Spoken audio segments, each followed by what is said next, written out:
Civil aviation authority का कराची में खतरनाक करार दिए गए रिहायशी इमारतों को गिराने के लिए ऑपरेशन शुरू करने का फैसला। सिविल एविएशन अथॉरिटी के डीजी ने मंजूरी दे दी। इस हवाले से मजीद तफसीलात मालूम कर लेते हैं, बोलिए उसके नुमाइंदे इरशाद संजरानी से।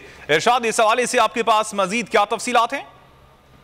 देखिए, बिल्कुल कामरान सिविल अथॉरिटी की ये रिहायशी कॉलोनी है। कई ऐसे बेंगलोज और जो कि बैरक्स और घर हैं जो कई सालों से जो वो मखदूश करार दिए गए थे। अब DG civil authority Khaqan Murtaza ने इसका एक्शन लिया है और फैसला किया गया है कि इन तमाम मखदूश करार दिए गए, खतरनाक करार दिए गए रिहायश के लिए घरों को, बेंगलोज और जो बैरक्स हैं उसको गिराने का फैसला किया है ताकि कोई जानी नुकसान ना हो। इस हवाले से एक बाकायदा टीम बनाई गई है जो कि शोबे सिविलेशन का जो सिविल इंजीनियरिंग का शोबे का वो हेड करेगा और दीगर जो के जो अफराद हैं और रिहायशी कॉलोनी के जो OIC होंगे वो इसको हेड करेंगे और पूरी टीम जो है पूरा ऑपरेशन करने के बाद डीजी सिविल अथॉरिटी को रिपोर्ट जमा कराएगी और इसका ऑपरेशन जल्द शुरू किए जाने का इम्कान है। जी इरशाद, आपने अपडेट किया, इस हवाले से आपका शुक्रिया।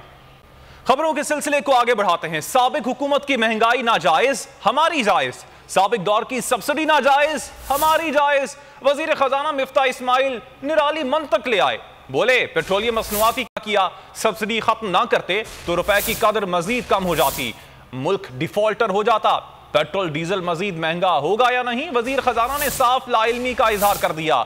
बिजली महंगी होने से मुताल्लिक किसी भी समरी से भी साफ इनकार कर दिया। जुलाई में मुआहिदा हो जाएगा, उम्मीद है $5 अरब मिलेंगे।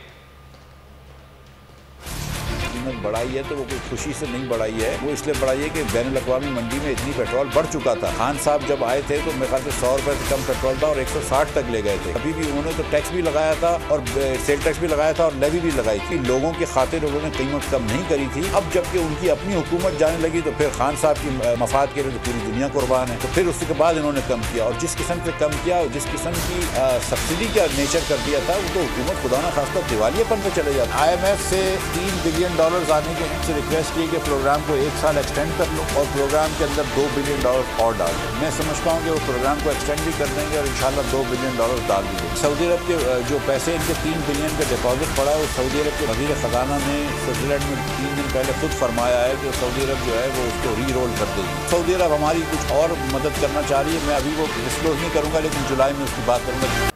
और मुर्तज़ा वहाब भी कराची में तब्दीली लाने में नाकाम। शहर की अक्सर सड़कें टूट फूट का शिकार हैं। यूनिवर्सिटी रोड पर सफारी पार्क फ्लाई ओवर का रैम्प गुज़श्ता 1 बरस से टूटा हुआ है लेकिन KMC हुक्काम के कानों पर जूं तक नहीं रेंगी। सड़क की सूरत हाल बताने के लिए बोल न्यूज़ के senior reporter Amjad Kaimkhani university road पर मौजूद हैं। अमजद, बताइएगा क्या सूरत हाल है यहाँ पर?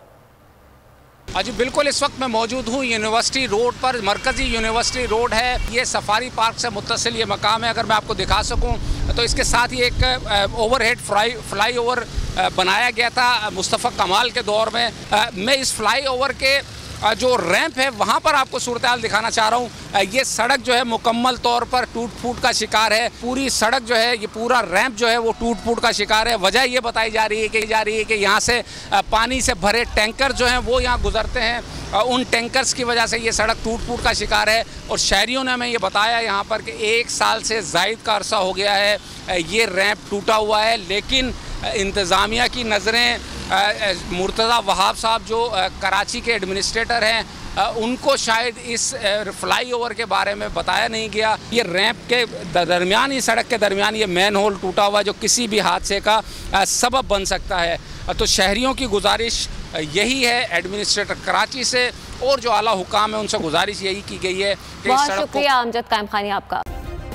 सब्सक्राइब करें और बेल दबाएं ताकि कोई खबर रह न जाए।